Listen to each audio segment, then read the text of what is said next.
Good morning, I'm Rose Lee.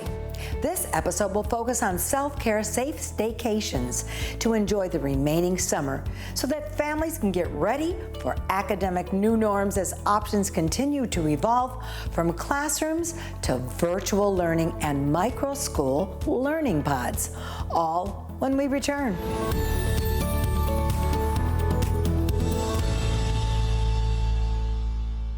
Americans are experiencing the resurgence and popularity of staycations. According to a recent survey of travelers by destination analysts, 60% are turning to staycations this summer as a safer option due to COVID-19. Travelers looking to plan a last-minute getaway are choosing to stay closer to home. Joining us to discuss travel trends and what goes into a perfect staycation is travel expert Davy Sutton. Good morning, Davy. Good morning. Happy to be here. Many Floridians are ready for a sense of normalcy, to get an end of the summer vacation in. And we're waiting for those COVID cases to decline so we can jump in the car possibly and travel and at least take a weekend in Florida. Everyone needs a vacation this summer. What signals are you seeing that point to an increase in travel? Road trips are actually on the rise. In fact, there's data to support that. There's a new Harris poll that says that road travel over the 4th of July holiday reached pre-pandemic levels. So people are actually hitting the road. That's one of the trends. And the second one is staycations, which you kind of alluded to. Staycations are shorter versions of road travel. And because we're in a pandemic, it's a more flexible option. You can decide to change your mind. You can just find a hotel that's in your town or the town over. And the flexibility, and it's budget friendly. You don't have to worry about being too elaborate. Booking a week off, you can book a couple of days, and it's more accommodating for people who are working from home. So you can pack your laptop and go. You can take that staycation for the weekend and then extend it a couple more days with a new background for your Zoom calls. After months of pandemic lockdown, it's not surprising summer travel will look a little different this year. As a national lifestyle and travel correspondent, tell us, Davy, what are travelers looking for as they hit the road this summer? People are looking for a change of scenery. We've been cooped up for months. So a staycation at a Cambria hotel is a good option for that because it really makes you feel like you're getting away. Cambria hotels have modern design. They have those simple indulgences that really make you feel like you're on vacation. It's all inspired by the local community, down to the restaurants or the food that you can get there comes from local restaurants. They have a craft beer program across all the properties, 50 properties across the US that makes you feel like you're tasting the city. So all of those little things put together makes you feel like you're on a vacation. Each hotel is following the guidelines for that local community. So if you are planning a Cambria hotel, I know in Miami area, there's one in Fort Lauderdale and Miami. So if you're looking for one of those hotels, I would call up that Cambria specifically to ask them what they have in place. But across the board, Cambria is including things like contactless check-in and check-out. They also have a contactless concierge, which allows you to request housekeeping. You can order food to go and so much more. So there are some foundational protocols that Cambria Hotels has in place, but specifically for each one across the US, there's more than 50 properties. I would recommend that you call up the one that you plan to visit. Davy, what tips can you offer our viewers on what amenities to look for when planning the perfect staycation? So besides fabulous outdoor spaces like rooftop lounges and pools, people are looking for flexibility and safety. So Cambria understands we're in a pandemic, so they've updated their policies for booking and cancellations to be flexible. As far as safety, they have their Commitment to Clean initiative, which is an increase in protocols for cleaning of the rooms and the property as a whole. You can come to the property and see hand sanitizer all over the property. So those are some of the things that you need to include in your list of when you're planning your trip away of what to look for. You know, I've always planned at least 2 short trips each summer to recharge our busy lives before the fall starts with the busy schedules. Though protecting myself and my family are top of the mind this year. How can guests protect themselves and their families while traveling during the pandemic? You want to first check and make sure that the decision to travel is a personal one. So don't feel the pressure to travel just because it is summer break or you're going to fall break. Make sure that it's the right time for you. Check your local protocols, the state, what's happening in that state, and probably even more importantly, what's happening in the destination that you plan to visit. Do they have a quarantine if you visit from outer space? So you need to, outer space, out of state. So you want to check that as a foundation, and then where you're going to stay, the hotel.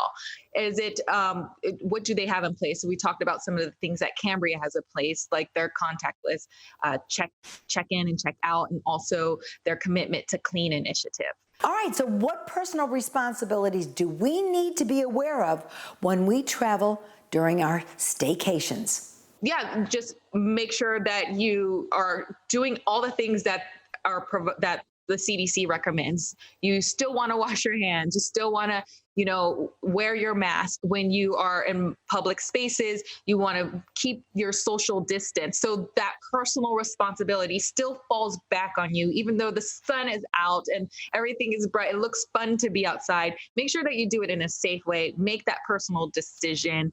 But if you're ready to stay at a hotel, Cambria is there to welcome you. So let us know, Davy, where can our viewers find more information? So you can visit choicehotels.com/Cambria for more information. And if you are a Choice Privileges member, they have a special going on for 2 for 1. So you can stay 2 nights and get 1 reward night for free. And also, if you're already a Choice Privileges member, it's also good to note that they've paused any expiration on your points through the end of 2020. And if you're an Elite status member, they'll extend your Elite status through 2021. Thanks so much, Davy, for joining us this morning with staycation travel options and tips to stay safe. Thank you for having me.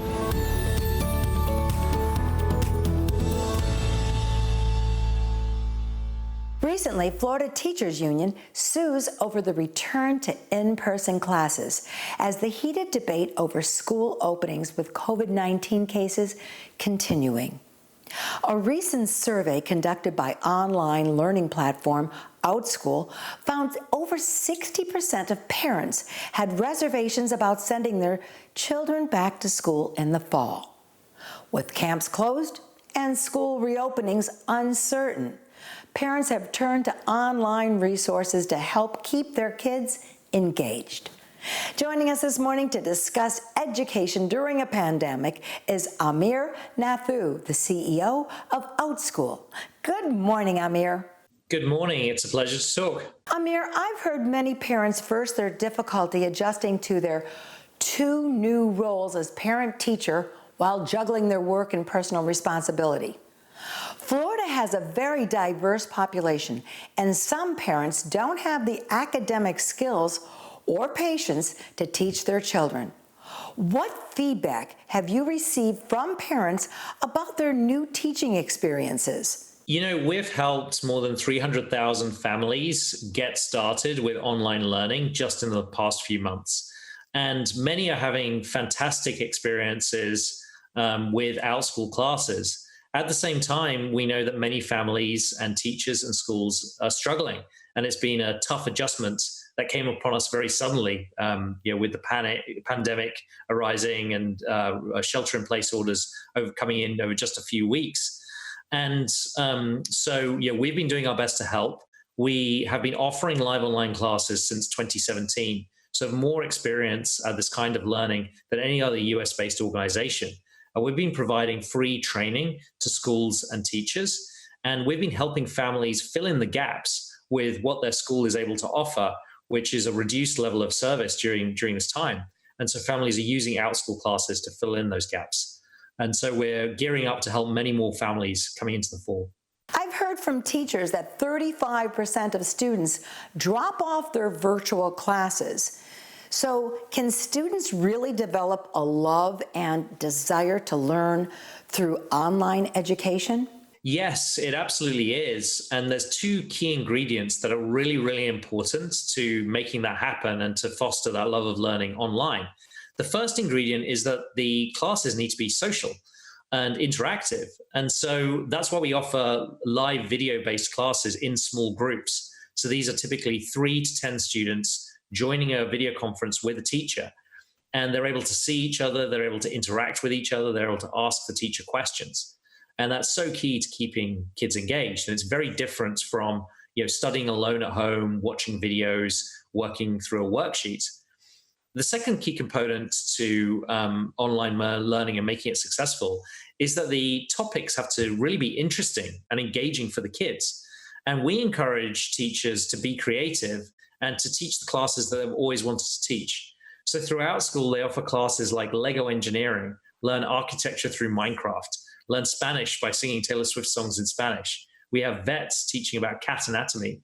And these are really fun, interesting classes that engage the kids. So that combination of interesting classes with unique topics and social learning are really the keys to successful online learning. Amir, not every student has a one-size-fits-all approach to online learning. Students with disabilities ages 3 to 21 are served under the Federal Individuals with Disabilities Education Act. IDEA guarantees students with disabilities the right to free education, appropriate services, and accommodations. According to the National Center for Education Statistics, nearly 7 million students with disabilities in the U.S. make up 14% of national public school enrollment. What resources are available at OutSchool to address these special students' learning needs? This is an area of passion for me, access for kids with different learning needs. And this is why many families were turning to OutSchool even before the pandemic. What we offer is uniquely small class sizes of only 3 to 10 kids, so teachers can offer personalized attention. And there's choice and access to teachers who might not be available locally, but are available nationally, who have the skills and experience to deal with your kids' unique needs.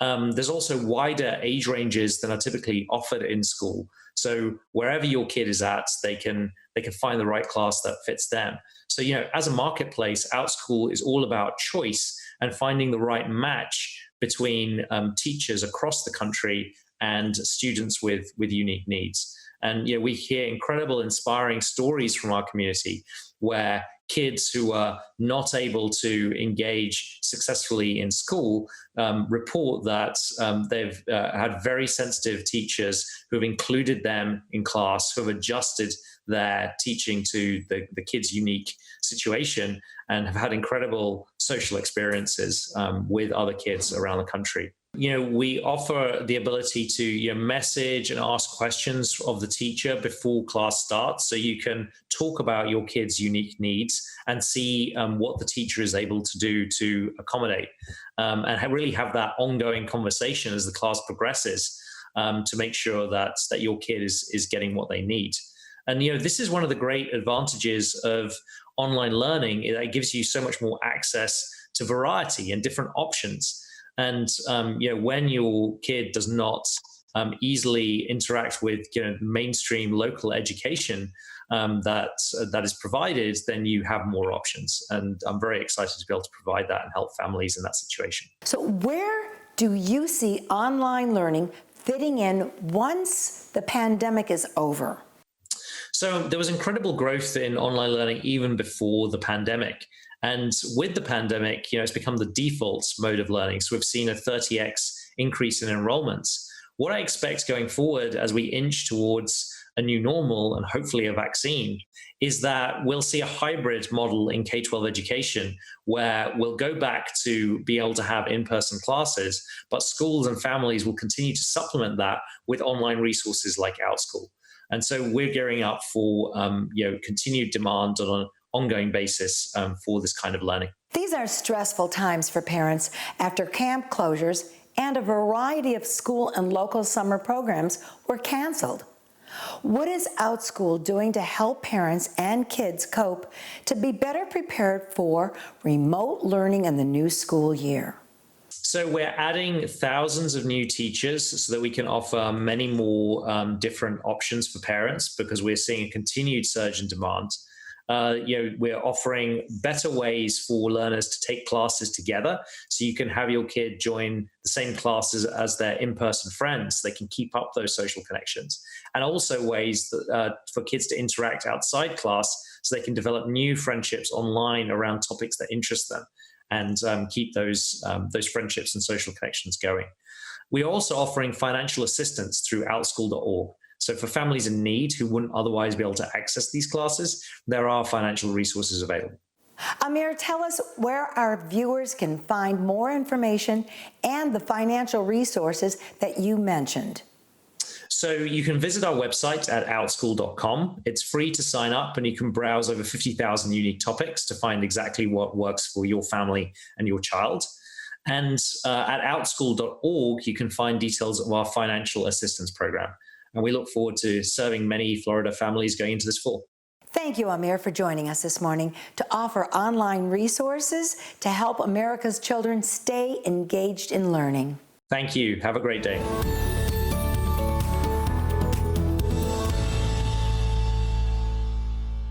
Many parents are stressed out juggling work and home life schedules to be a huge responsibility that's added to them when students are not returning to school, or for those who are returning to school, because the number one issue is keeping their students safe from that invisible enemy, COVID-19. Joining us this morning to share learning options is Andrew Campanella, president of the National School Choice Week.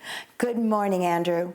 Good morning. Thanks so much for having me. Andrew, tell us why you started National School Choice Week, and how has this movement grown and created awareness to increase educational options for students in Florida and nationwide?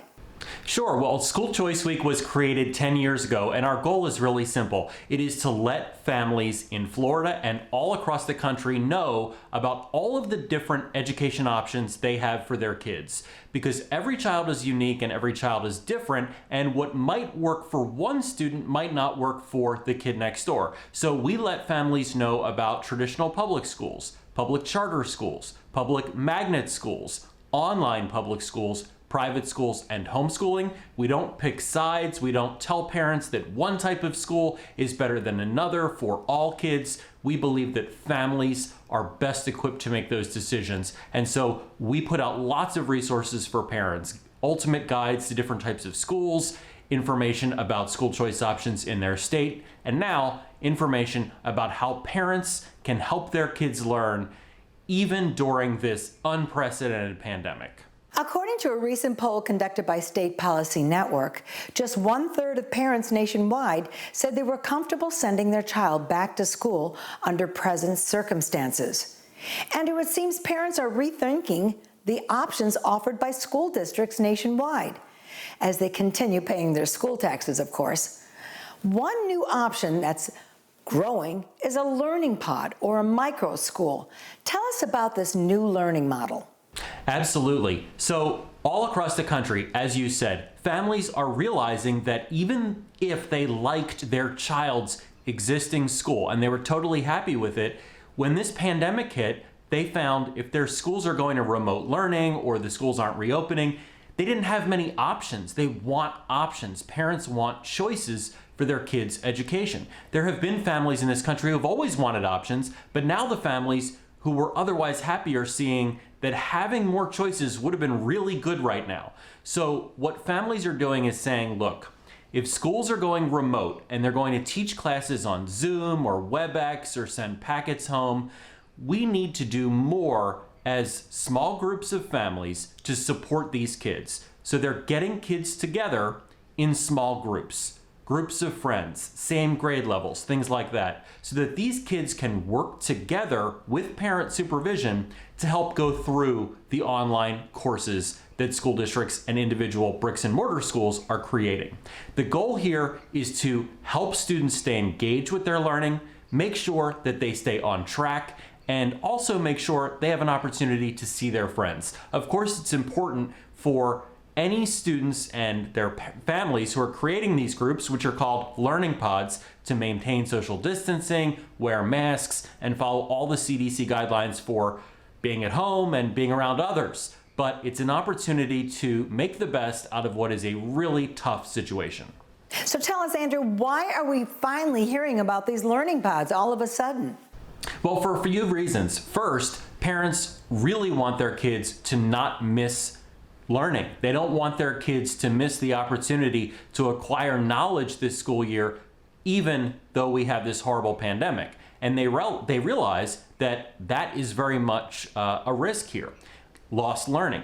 Parents also want their kids to be able to spend time with their friends. And as parents have to go back to work, even when schools don't reopen, a lot of families have childcare needs. So if you have one parent in a community who is used to staying home and other families in the community where the parents both work, kids can go to the house of the family where a parent stays home, and they can do their online courses there. They can do the crisis remote learning there. They can work together, stay distance, but work together on their classwork.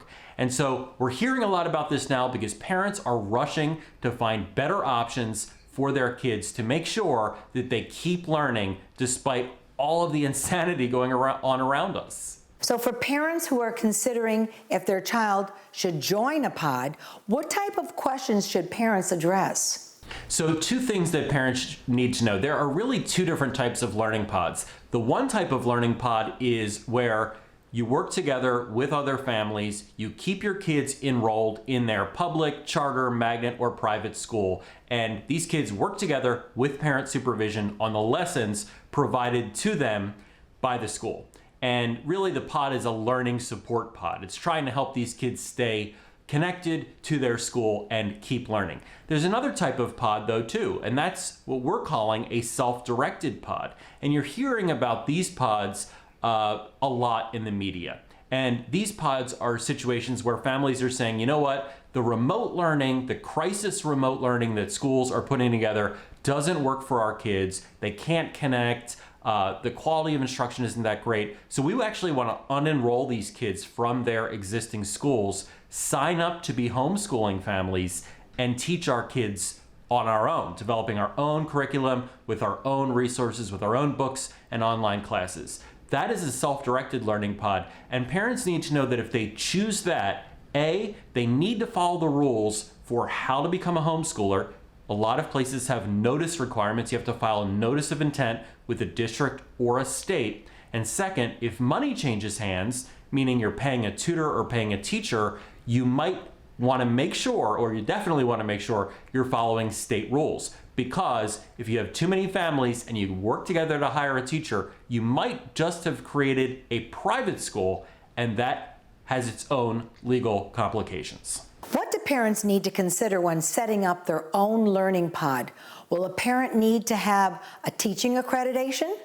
It depends. When you're looking at the first type of pod, which is a learning support pod, and the kids are already enrolled and they stay enrolled in their existing school, parents don't need anything. They just need to be able to be there so that they can help kids along with their lessons that the school is providing, because the kids are, again, still enrolled in their school. Now, homeschooling families, the requirements for homeschooling differ in each state. Most states do not require parents to have teaching degrees. In fact, I don't think any state requires that. Some states do have requirements about the level of education parents have if they homeschool their kids. However, this is easy to find out. You can go to schoolchoiceweek.com, look at our ultimate guide to homeschooling, look at our guide to learning pods, and figure out which works for you. Whether you want to keep your child in his or her existing school and just support them by bringing families together for socialization and learning support, or you want to unenroll and move into homeschooling and work together on what is usually called a homeschooling collaborative. The Center for Disease Control and Prevention reports the lack of in-person education options disproportionately harms low-income minority children and children with disabilities. These students are far less likely to have access to private instructions and care and rely on key school-supported resources like special education services, nutritional meals, and after-school programs. Options are limited for special needs students because they need a structured, hands-on learning environment? Well, the first thing I want to say is you're absolutely right. Students from low-income families, minority families, and students with special needs are unfortunately being impacted the worst by this pandemic. And we as a society need to do more to make sure that students in marginalized communities are able to succeed despite lost learning this year. It is wrong for us to say that families who have money and have resources, who are able to help their kids keep learning, can do that, but other students who may not have those advantages can't. So one recommendation I have for families of students with special needs or families for whom the pod learning concept won't work and they don't have a lot of options in their local community is to check out Florida's virtual schools. Florida's virtual schools are free to attend. They have done online classes and online learning for more than a decade. They provide individualized education programs or plans for students with special needs. They don't require kids to sit in front of a computer for 8 hours a day. This is not the same online learning as the crisis remote learning that many families saw at the beginning of this pandemic. It's professional, it's organized, certified teachers. These people know how to educate people using new technology. So check those options out. It is likely a better alternative than the emergency remote learning plans developed by existing bricks and mortar schools. I would recommend that families check into those options if either you're not happy with your options right now in terms of what is available in your community, or your child would not be a good fit for a learning pod. So Andrew, where can our viewers find these resources you presented? Schoolchoiceweek.com, and there are so many resources on that site that families can use. All practical, all jargon-free, all state-specific, and related to this pandemic. It is not just focused on what would happen in a normal school year. Thank you, Andrew, for joining us this morning and sharing learning options to help guide parents make the best choices to advance their child's education. Thank you so much for having me.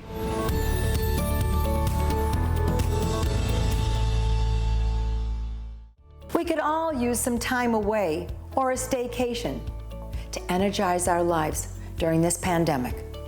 But parents need to make some difficult decisions now in this new school year. They need to weigh the option on what's the best fit for their child to ensure their education continues while keeping the family safe.